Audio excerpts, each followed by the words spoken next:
आज भूले जा তোর दोस्त दुश्मन हाथ मिलाओ हाथे आज भूल।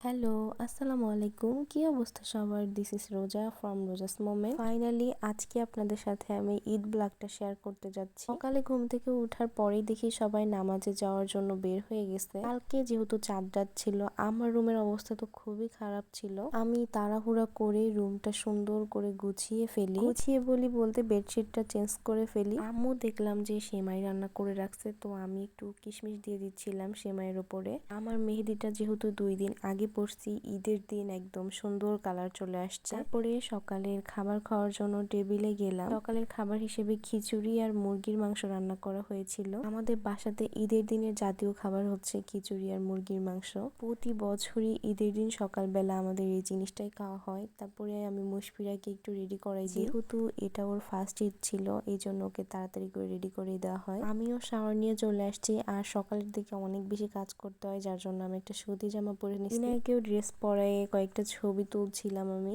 এরই মধ্যে সকালে উঠে আমি একটা পুডিংও বানিয়েছিলাম। এত তাড়াহুড়ার মধ্যে বানিয়েছি যে কোনো ভিডিও নেওয়া হয় নাই। তারপরে সবগুলা খাবারই টেবিলে সার্ভ করে দেওয়া হয়। আজকে ঈদের জন্য আমাদের বাসায় স্পেশাল ভাবে বিরিয়ানি রান্না করা হয়েছিল গরুর মাংস। খাওয়া দাওয়া শেষ করে বিকালের দিকে আমরা সবাই রেডি হয়ে নেই, যেহেতু এবার আপিরা আমাদের বাসায় ঈদ করছে, তো আপি শ্বশুর বাড়িতে গেছিলাম। এবার ঈদে আমরা 3জনই সেম ড্রেস নিয়েছি। তারপরে ভাবিদের বাসায় গিয়েছিলাম। ভাবিদের বাসায় যাওয়ার পরে সেমাই আর পুডিং খাওয়া হয়েছিল। আমাদের কাছে যেহেতু 2টা বাচ্চা ছিল, আরো ব্যাগ ছিল, তো ভাইয়া এই ব্যাগটা নিছে আর আমি মজা করে ভিডিও করছিলাম, যেটা অলরেডি আপনারা রিলসে দেখে ফেলছেন। ভাবিদের বাসা থেকে বেড়ানো হয়ে গেলে আমরা পান্না চত্বর চলে আসি। আমরা হচ্ছে আজকে পালকিতে একটু খাওয়া দাওয়া করব। পান্না চত্বরে আজকে এত বেশি ভিড় ছিল যে আপনারা ভিডিও দেখলেই বুঝতে পারবেন। পালকিতে 2nd ফ্লোরে তো একটুও জায়গা ছিল না, এই জন্য আমরা 3rd ফ্লোরে চলে যাচ্ছিলাম। যেহেতু গ্রিল নান এগুলা সবসময় খাওয়া হয়, এই জন্য আমরা একটু চাইনিজ খাবার ট্রাই করতে যাচ্ছিলাম। তারপরে আমরা খাবার অর্ডার দিয়ে দিই, আর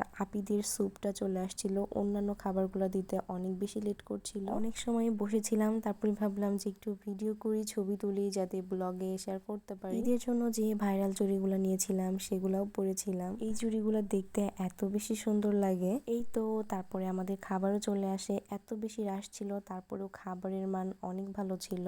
এক সাইডে আবার বাচ্চাদের প্লে কর্নার ছিল, ইনা একটু খেলাধুলা করছিল।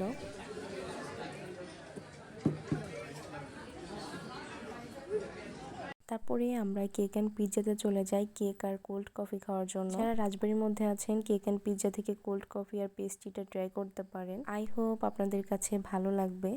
এই তো এটাই ছিল আমার ছোট্ট একটা ঈদ ব্লগ। আজকের মতো এই পর্যন্তই। সবাই ভালো থাকবেন। আল্লাহ হাফেজ।